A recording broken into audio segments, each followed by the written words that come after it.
Hey everyone, Kyle once again, and welcome back to another movie review. And now we're going to review the first Guardians of the Galaxy. Just shortly before the film comes out.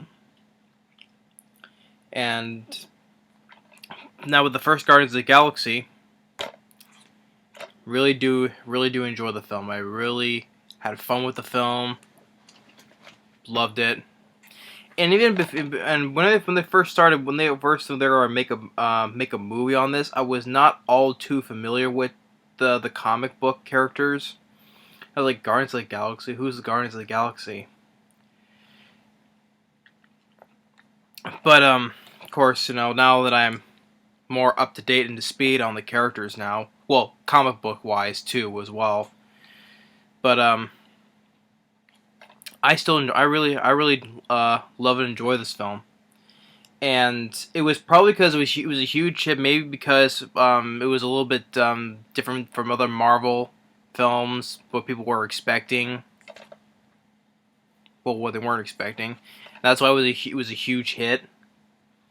It was the third highest grossing film I would say 19 something, but 2014. It was the third with that was behind the Transformers: Age of Extinction, the Hobbit, Battle of the Five Armies. But it at the time it set an opening record for the highest opening in August until last year. Suicide Squad accomplished that record and made over 333 million domestically, in total worldwide 774 million. And just I really enjoy the characters. I enjoy the cast. Chris Pratt, fantastic as Peter Quill, aka Star-Lord, which at the time he was doing the show Parks and Recreation until he left sometime during the later seasons, to get in shape and all this stuff to participate in the film. Which what was this character named Andy Dwyer in Parks and Recreation? I've seen the TV show, and to me he was pretty much the highlight of the show for me. I thought he was just pretty funny and hilarious in Parks and Recreation. Zoe Saldana as Gamora, who's the adopted daughter of Thanos. Wonderful as Gamora. Really enjoyed her. Wrestler Dave Bautista. I thought he was pretty funny too. I really enjoyed Dave Bautista as Drax the Destroyer. Vin Diesel as Groot, which was funny. All you can do is say is "I am Groot," but I still think that Vin Diesel did wonders as Groot. And Bradley Cooper as Rocket Raccoon. Had fun with it. Had fun with him too. Just enjoy the whole cast. And as for the supporting cast, you have Lee Pace as Ronan the Accuser, Michael Rooker as Yondu, Karen Gillan as Nebula, Gamora's sister, which for this film she shaved her head. But and for this new film, she didn't have to do that again, so they had other ways to do that without her shaving her head again. Djimon Hounsou as Korath, John C. Reilly as he's one of the members of the Nova Corps as Roman Day, or as it was called, Denarian Day. And Glenn Close as Nova Prime, who's the head of the Nova Corps, and Benicio del Toro as Tanalier Tavan, aka the Collector, which he was in the mid credits of Thor: The Dark World as Lady Sif and Volstagg to give him the red stone, which is the Reality Stone, or the Ether, which it was called. He was saying, as Guardians, and he's asking why keep this in your own vault, and he's saying, Volstagg saying, the Testric's already on Asgard. It's not wise to keep two Infinity Stones together. And as they leave, he says, 1 down, 5 to go. So I like Benicio del Toro. He was good as the Collector, which is also he's the comics the Collector. He's one of the elders of the universe, just like the Grandmaster, which will be in Thor Ragnarok, played by Jeff Goldblum. And it's a well paced film. It's 2 hours without the end credits, though. It's without the end credits, but it's still a fast paced film. Just had a lot of fun. The back by someone here by MoviePilot.com calling it the best Marvel movie ever. I'd say it's one of the best. It's not the best because there's no such thing because it's all opinions. So there's no such thing as the best, but to me, I think it's one of the best Marvel movies. I can say that though. And it's visually good. It's visually good looking. I enjoy the characters. The whole chemistry with all the characters has them as a team. And has a 91% Rotten Tomatoes and a very high rating. I forget how high it was. And he was even nominated for 2 Academy Awards for Best Makeup and Hairstyle, and for Best Effects. Didn't win though, but the best effect which went to Interstellar. And I like Interstellar. It was visually good looking. I like the effects in Interstellar. So maybe I could say that I'm. It's like how the effects in Doctor Strange was very visually stunning. It lost to the Jungle Book for best effects, which I'm sorry, I still disagree with that. Maybe I'll be a little more lenient on Interstellar because it was very beautiful looking for visual wise in Interstellar. So maybe I'll give it that though. But still, regardless, it was still good looking in this film. And it's directed by James Gunn, who's been writer on a lot movies, which he wrote with on the remake of Dawn of the Dead and Scooby-Doo 2, Monsters Unleashed, and other ones that he wrote. But not only did he write on, he also wrote and directed the horror film Slither, which also had Michael Rooker and Nathan Fillion. And that's a film I like, Slither. Didn't do well, sadly. And he also helped write on the recent horror film that came out a couple months ago, The Belko Experiment. And he said he's coming back as the second time directing Guardians of the Galaxy Volume 2, which also they have plans to make a third Guardians of the Galaxy, which he's going to direct again. So, and also because I think James Gunn has this frequent thing with collaborating with Michael Rooker because I think that's their good friends. So,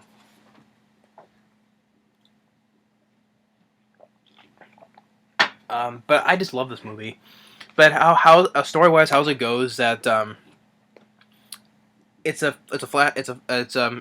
opens up in 1988 when Peter Quill, when he's a kid, his mother's in the hospital dying of cancer. And when she dies, he runs away outside the hospital. Then he gets abducted by one of the Ravager ships. And now it's years later, over 20-some years later. And now Peter Quill is now an adult, as by Chris Pratt. And he's on this planet, and I like how, which a lot of people enjoy this, him dancing to the song, "Come and Get Your Love" by Redbone. Come and get your love. He's just dancing with his Walkman, the whole headphones and stuff. Come and get your love. And that was like fun intro for the character. And then he gets the ore, which you find out contains an Infinity Stone. Djimon Hounsou as Pratt gets there with some other guys, and he's saying, "I was like, oh wait." Of course, in the trailers, like, maybe there's a name you might know me by, Star-Lord. Who? Star-Lord, man, legendary outlaw. And this is it's very funny as well. The humor I really do enjoy. It just makes the humor very fun in this film, and they don't do it over the top humor. It's just humor that just fits well in this movie. And this is the course with the Marvel films. They have the humor too that works well as well. Like I'm just trying to say this: they don't do too much humor. They don't go forcing it in, or something like that. It's just there. It's this humor that is just fits in each scene where it's supposed to be funny. It's just, especially with our characters, it just makes it worth laughing about. Then he gets out of there, just escaping from Djimon Hounsou, and it's another thing that's funny where he's in his ship and there's this alien girl who's like red, and he's like, oh, he's like, yeah, I'll be totally honest. I forgot you were here. And he has his own ship, and he has like his own like a little contraption to play the cassette tapes. And he has all the little stuff that he had that was in his backpack from Earth. He has like little troll dolls, and like on this side right here, he has a little trading card of Alf there as well. That was kind of funny because I think at the time comics with Alf was by Marvel. Maybe that's why they put it in there. But you can see like right here or next to the cassette player, there's a little card of Alf. And then he gets a call from Yondu. Michael Rooker, who's the leader of the Ravengers, which are a group of space pirates, and he puts a bounty on him, and he's basically like he abducted Peter Quill and basically kind of like raised him.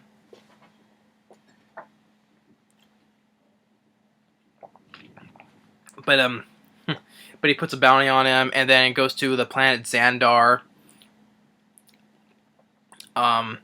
which is where the Nova Corps is, and you hear Bradley Cooper as Rocket Raccoon talk about how Xandorian people, bunch of idiots, possibly going from getting somewhere stupid to possibly nothing at all. And then you see Stan Lee's cameo talking to this one as Rocket's looking, and Groot, he's like drinking the fountain water. He's always calling it, and Rocket's always calling him an idiot. And he sees Peter Quill, sees the bounty on, wants to get him for the money, which is called, money is called units. And he gets ejected from the store owner because about Ronan, who is a Kree that he's appalled by this, how his kind had a peace treaty, and wants to destroy Xandar. And Quill gets to a fight with Gamora, who also wants the orb, which Ronan told her to take it. But she has plans to sell it to some other people, somebody else. And it's a decent street fight, and like Groot, he's fighting Groot. He's trying to put the vines on the wrong person, Gamora instead, and it's like, no, that's not her. No, that's not the one. Or Gamora saying to Peter, like, you never learn. It's like, I don't. It's one of my issues. And then one of the things they get caught by they get arrested by the Nova Corps, and John C. Reilly as one of them, describing describing each visual on who they are. And of course, with the Peter Quill, he's doing like the thing, making like a cranking and rolling out the middle finger and all that. He's like, "Oh, I'm sorry, I didn't know how this thing works." And so they get sent to the prison, the space prison called the Kiln. And he sees, first he sees as they're walking towards the prison, and he's saying, about a talking tree and a talking raccoon, and Bradley Cooper's like, "What's a raccoon?" It's what you are, stupid. Because he looks like an Earth raccoon, but he's not, because he was an experiment. They said he was made, but he resembles like an Earth raccoon. And he sees one of the guards wearing his headsets, playing Blue Swede. And he says, "Take those headphones off right now," and they just tasering him. And you hear the song playing, which a lot of people like, those from the trailers. Da da, hooked on a feeling. Da da da da. And so the whole prison filled with prisoners, and there's this big, huge alien, sends this to Peter, and then Groot goes and takes his two fingers and jams right up the guy's nose and going through there, and is like picks him up. So yeah, and with Groot, Groot he's like a kind-hearted creature, but also he's like also Rocket's which what John Reilly said, houseplant / muscle. He's the strength and his Rocket's brawn basically. Just lifting the guy up, and then he goes, oh, and then we get introduced to we see Dave Bautista as Drax the Destroyer with his backstory is that his wife and his daughter were murdered by Ronin. So he said he calls him Destroyer because he killed many of Ronin's cronies. And then they were some prisoners were going to kill Gamora because of the stuff because she's trained as a living weapon, an assassin. And Drax was like, her life is not for yours to take.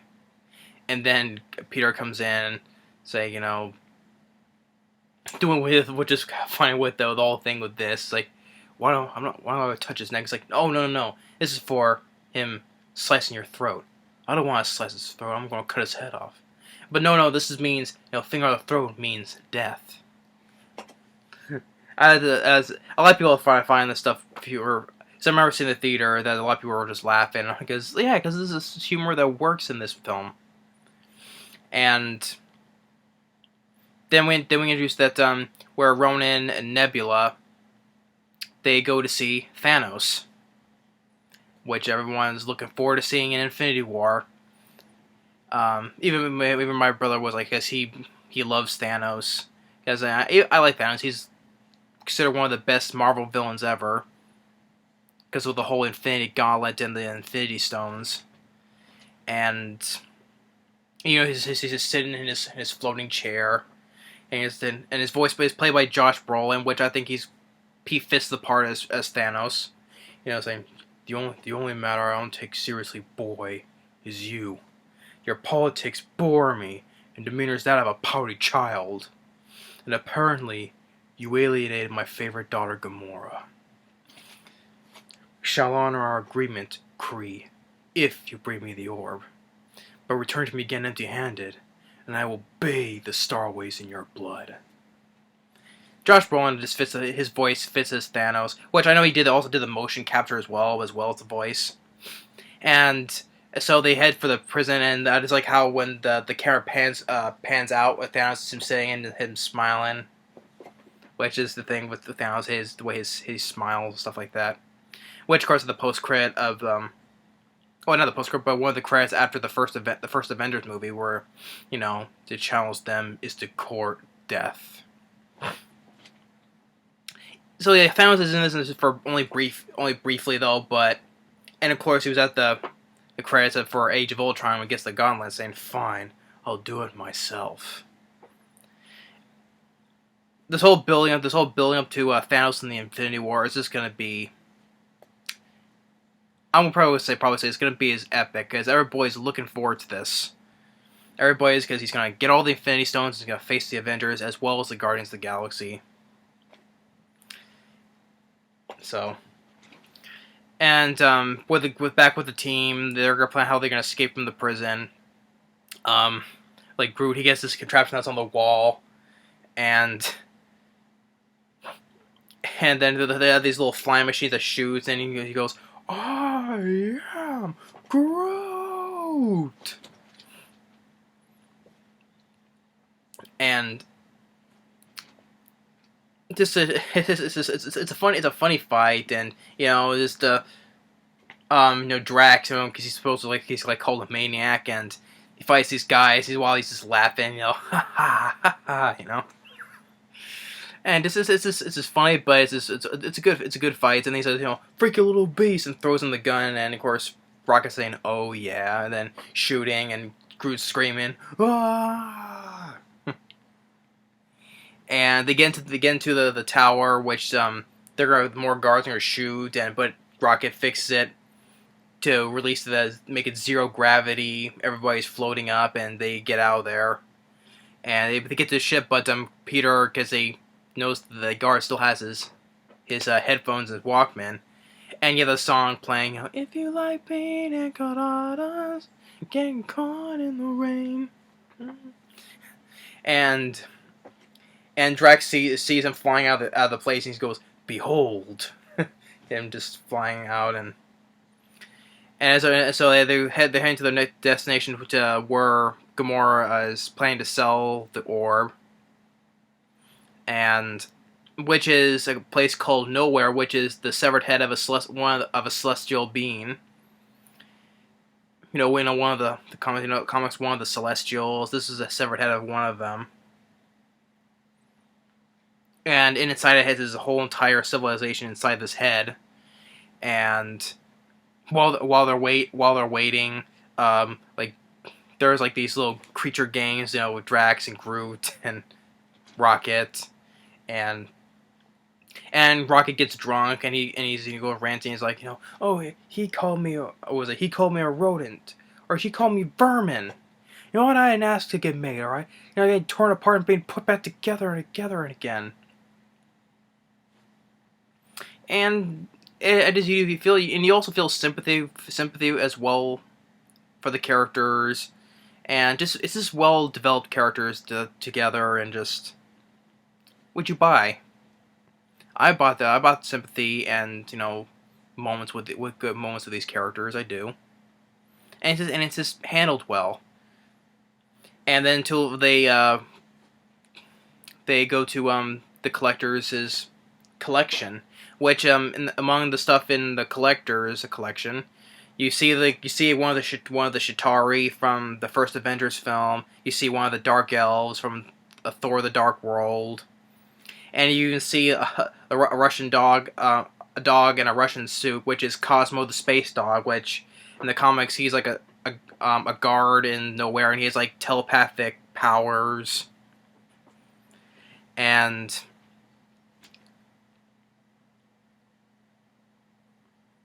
Benicio del Toro, I thought he looked well. He gave a good performance as the Collector, and he's saying, Groot's like, what is that thing there?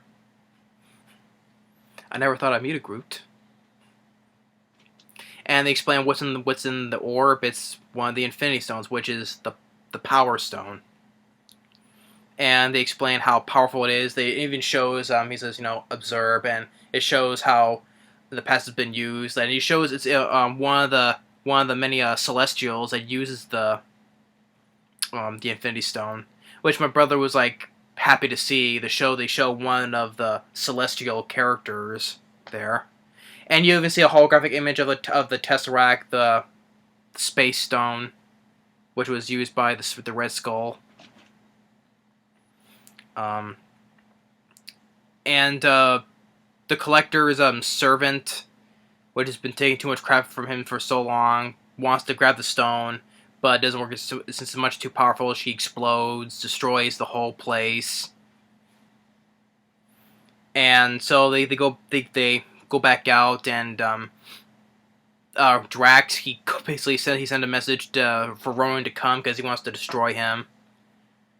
So he does a stupid thing, but he admits his mistake later after this, and then you get a fight, where they get in these contraptions, and Rocket just, because he thinks they're like nearly indestructible, he goes and drives right through one, like literally so, ha.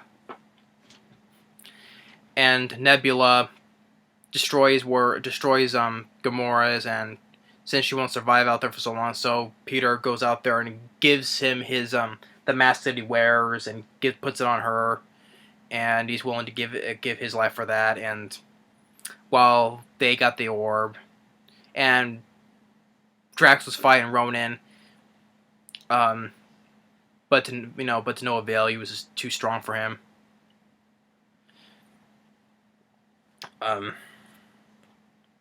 So then Peter tells Yondu to come get him, picks him up in his ship. And Drax, admitted that he was wrong because he was just driven by revenge. And then Rocket's like, "Oh, boo hoo! My wife and child are dead." And Groot's like, "Oh." Oh, I don't care if it's mean. Everybody's got dead people. There's no reason for everyone just get dead along. Everyone else dead along the way.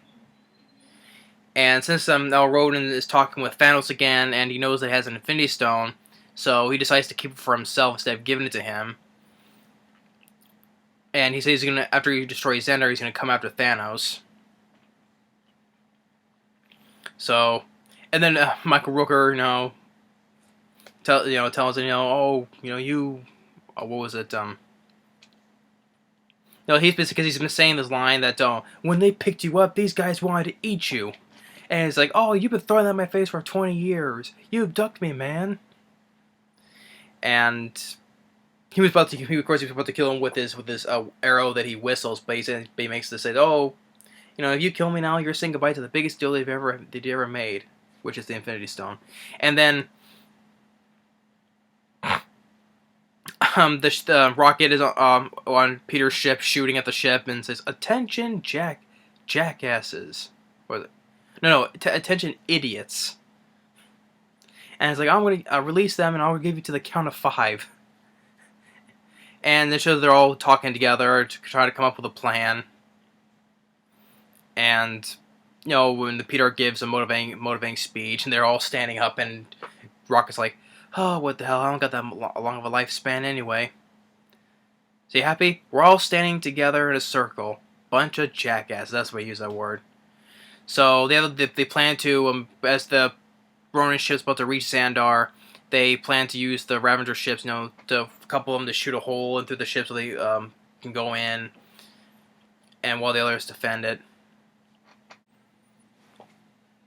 Sorry about the edit there, but as I was saying, and then Yondu's ship gets shot down, and Mike Rooker didn't do much though in the film, but at least he had one good scene where he was down there on the landing and the crash site, and then some other of the aliens come surround him. Then he gets his arrow, which he controls by whistling, just goes right through all the bad guys, just without missing, very fast, quick. So I like at least Michael Rooker had a good moment. And so the Peter and the rest, they get inside the ship, and Groot, Star-Lord, and Drax, they fight with Korath and some others. Good fight scene. The one thing I have with the film, it didn't have that many action scenes though, but for all the action scenes in the film, it was pretty good. But there wasn't that many though. There was like a little bit at the beginning, a little bit in the prison scene, and a little bit in the nowhere, then a little bit in this here. And then we meet with Djimon Hounsou. He goes, Star-Lord, and Peter's like, finally. And Drax fighting with Djimon Hounsou and grabs him by, because he had like this metal thing on his head, and Drax like, finger the throat means death, and rips his metal thing out of his head. And with Groot, he got some good moments, and there's a whole bunch of these guys coming through, and he uses his arm to extend to make a long branch, I should say. I don't know. He just extends his arm, goes right through one line of guys, and just slams it right into each other, back and forth, screaming, ah! And then he turns the face, and he goes and smiles. And Gamora is fighting Nebula, and she falls out, but then Gamora's like, sister, take my hand. But she detaches her own hand and gets away on one of the ships, and to open the doors. And Peter gets one of the weapons that Rocket made to shoot at Ronan, but it doesn't do anything. And then Drax goes and charges at him and Ronan picks him up. And then Rocket just rams the ship right through the front of the ship and causes it to lose control. It's supposed to fall down on the ground. And Groot, he makes a self-sacrifice where he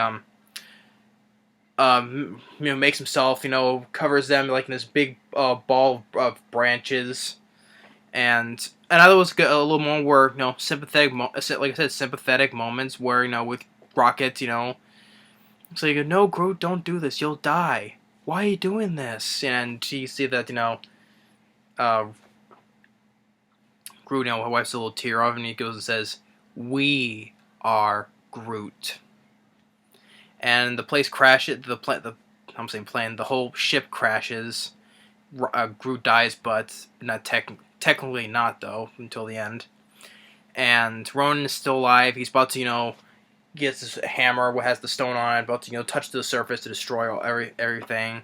And then another funny moment where, Peter just distracts, singing, "Ooh, child, things are gonna get easier." And I thought it was kind of funny with Ronan that he looks confused, doesn't know what he's doing. He's like, "What are you doing?" "Dance off, bro. Me and you." "Gamora. Subtle, take it back." "What are you doing?" "I'm distracting you, you big turd blossom." And then Drax used the thing that Peter shot, and destroys the hammer, but the stone is out, and Peter reaches for it. And thing is are destroyed because they say, like what the Collector said, a group has shared it, but they were destroyed too, like how it did with his servant girl. Then it's gonna do the same thing, and Gamora saying, "Peter, take my hand," and Peter looks and he sees an image of his mom. Like another sympathetic moment for the character. He sees his mom, and the same, because in the beginning of the film she was saying, "Take my hand," but he didn't though when he was a kid, and now he wants to, and even he sheds a tear about that. And so he takes Gamora's hand, and she gets to connected with sharing with the power. Then Drax does, and then Rocket does, and they're able to hold on to the power of the stone. And Ronan's like, "You're immortal. How?" And Peter's like, "You said it yourself, bitch. We're the Guardians of the Galaxy," and use the power of the stone to destroy Ronan. And then Yondu comes in because he wants the stone. That was part of the deal. He puts it in the new sphere, but he switched it and gives it to the Nova Corps. And Peter finds out that he's not full human. He was half human because of his mother, but his father, just as Nova Prime describes it, very ancient. So he's part of an ancient species, I should say, and which means he was able to hold on to the stone. And now their criminal records have been wiped clean, and Peter's ship's been restored. And then he finally opens the present that he got when he was a kid. At the beginning of the film was a present from his mom, which is another heartfelt moment with the character. That reads a letter that his mother called him his little her little Star-Lord. That's where the name was from. That her mother named him Star-Lord. And she opens the box, and it's another little cassette, another music cassette, which was another thing with his mom liked these songs, and she mixed it all together, called Awesome Music Volume 2, in which, of course, the Volume 2 comes into the sequel, Volume 2. And he plays it, and it's Marvin Gaye, and I forget who the other person was singing it with Marvin Gaye. Ain't No Mountain High Enough. And Yondu, he opens up the sphere, which he swapped. It was a little troll doll, and he smiles. And Nova Prime puts the stone locked away. See John C. Reilly with his family, and then they set off saying, what should we do next? Something good? Something bad? Bit of both? And then they fly away to ending with the Jackson 5, which is another good song, the Jackson 5. And we see Groot, which when Rocket was, when they crashed it, the other sympathetic moment, he felt he's, responsible because he called him an idiot all the time, and Drax sat down to pet Rocket on the head. And which also, by the way, speaking with Rocket, not only the Bradley Cooper voiced Rocket though, but Sean Gunn, James Gunn's brother, who also plays one of the Ravengers that's next to Yondu. he helped provide the motion capture for Rocket, as well as they use like I think the videos they use like one of the a real raccoon as the inspiration named Oreo. I think that was the raccoon's name as for some like for the movements of the rocket to. I'm saying Rocket again. I'm getting the name confused. The raccoon for Rocket, but Sean Gunn did the like motion capture as well for Rocket Raccoon. So now he had two parts. He was doing the motion capture for Rocket as well as playing one of the Ravengers. That's one like the one that, which was like earlier when he was standing with Yondu to that owner that Peter was talking to, and he was looking at the little things he puts on his likes to put on his control panel, and he was like, Michael Rooker was doing like this. He's telling the guy what's in the orb, and he's doing this oble oble oble. Well, it was pretty funny. Michael Rooker was just pretty funny when he was saying the oble oble. But he was like smiling when he knew that he swapped out for a troll doll. And yeah, and it shows, when the Jackson 5 playing, and you see little Groot slowly growing, dancing to the song, and Drax is looking and he freezes. And at the post-cred, back with the Collector, you see Cosmo Space Dog, licking him, and then he hears a voice saying, Benicio del Toro hearing someone saying, "What do you let him lick you like that for? Gross." And it's actually Howard the Duck, voiced by Seth Green. When I saw that it was Howard the Duck, I was like, oh man. Even though he's wearing an orange suit instead of his usual blue suit. And I think Howard the Duck, as well as Cosmo the Space Dog, will come back. They said that they weren't gonna. Well, Cosmo was gonna be cut from the second film, but I'm not too sure on that. But I think they said that Howard the Duck will make another appearance in the film. So, but I was like, Howard the Duck in the new Marvel Cinematic Universe. That's just rich.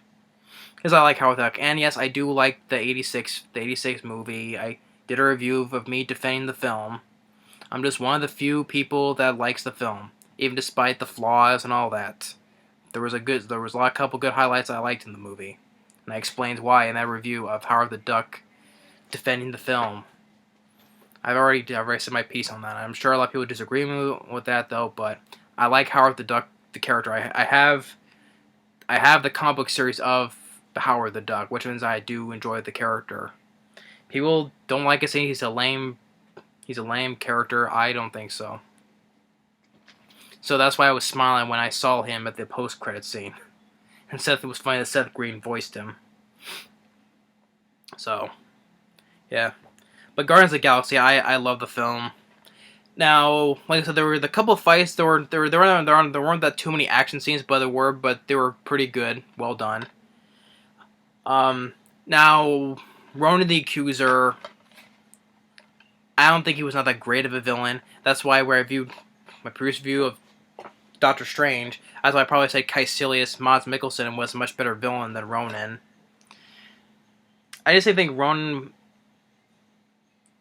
that Ronan was not too great. I mean, he may sound menacing, just how maybe makes him sound menacing is his voice. Lee Pace. I mean, it's not Lee Pace's fault. I mean, he's doing the best what he can. Don't get me wrong, but it's just the character of Ronan. I'm just iffy on. I think he was not that great, but I'd probably say I would put Caecilius above Ronan. But that's just my opinion on that. So, yeah, other than that, because I know, like I said before, not a lot of people are thinking like a lot of the Marvel villains are not all that great. I mean, for the look of Ronan looks cool. I mean, the costume and the makeup and stuff, I do like that though. But it's just the character itself wasn't all too much to run home about. He just wants to destroy the planet, and that's basically it. I just am hoping that the Thanos is going to have a much bigger thing, because they said that he's going to be like the main character in the Infinity War, focusing on him. But I also say Thanos is going to be a much I mean, I hope it's not gonna be a huge letdown because they're building this character, this classic villain, up so much from this film and the end of the first Avengers film, then end of Age of Ultron, and this film. Otherwise, it's gonna be all that build up for nothing. If they're gonna execute him poorly, which I doubt it though. I'm just pointing it out though, but I know I'm sure Thanos is gonna be great in the Infinity War. I just hope it doesn't disappoint. But Josh Brolin, I think for his voice fit Thanos well. The whole supporting cast, I do enjoy. Chris Pratt, excellent as Star-Lord. Zoe Saldana, Dave Bautista, Vin Diesel, even though he's only saying the same words over, but I still like Vin Diesel. Even when he's voicing Baby Groot, which he is doing the voice of Baby Groot though, but they just tweaked his voice to make it sound like a Baby Groot. You know, I am Groot. So, and of course, knowing the second film, knowing to Peter's father, played by Kurt Russell, and he's Ego the Living Planet. You know, in the trailer, you know, who the hell are you? I'm your dad, Peter. Looking forward to seeing Kurt Russell in Guardians of the Galaxy Volume 2.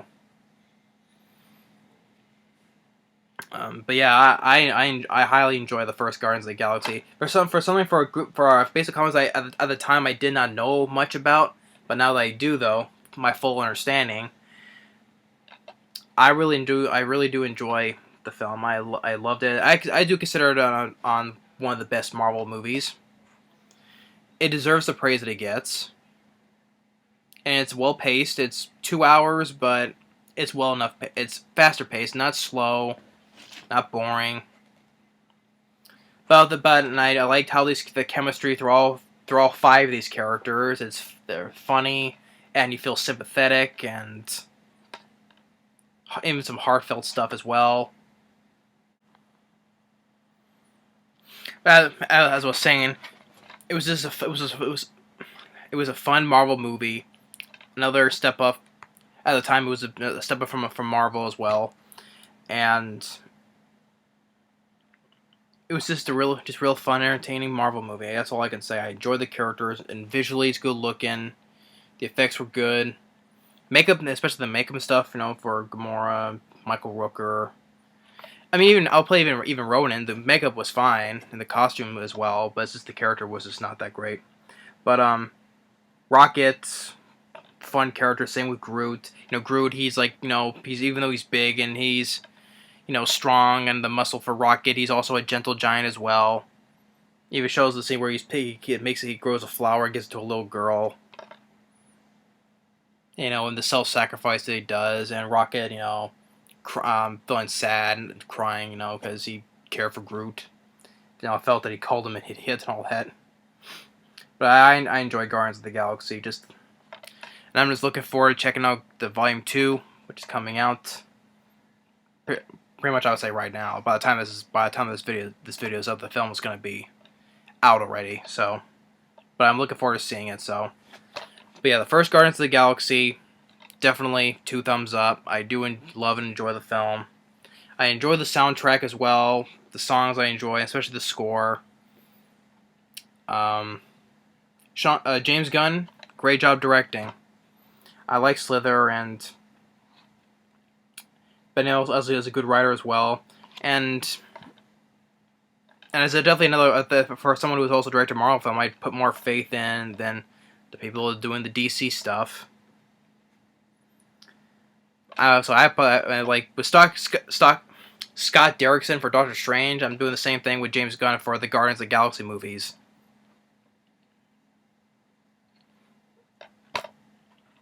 So yeah. And now I also mentioned the Russo brother as well, because they did great with Captain America: Civil War and the Winter Soldier. Put more faith in them, because these people know how to make a good Marvel movie. Just make them fun with good characters and good humor and good effects and humor and sympathy and just all the other stuff. And also, yeah, I don't know if I forgot to mention I have the poster as well, which probably have seen. Probably seen when I've done videos from this angle here. You see the posters up there. You see in the poster it's hanging up on that part of the wall. But yeah, definitely one of the best Marvel movies. I would say not the best, but it's one of the best. So I'm looking forward to seeing Volume 2. Hopefully, it's gonna be another step up, another or one hit wonder. I know it's gonna be a huge hit. It's gonna be a huge opening. As I bring up how much money it's gonna make. I know it's gonna be a huge hit. And then I won't be surprised if it makes over $1 billion. I won't. But yeah, this is my review for the first one. I'm looking forward for Volume 2. Fox on the Run. I really like that song since the teaser came out. I really enjoy that song. But anyway, thanks for watching, and I hope you enjoyed my review for the 3 Marvel films I've done: Captain America: Civil War, Doctor Strange, and now the first Guardians of the Galaxy. Hope you enjoyed this review. Thanks for watching. Stay tuned on the next movie review, and I got cool because it's been freaking hot the past few nights. But anyway, thanks for watching. Stay tuned on the next movie review. Later.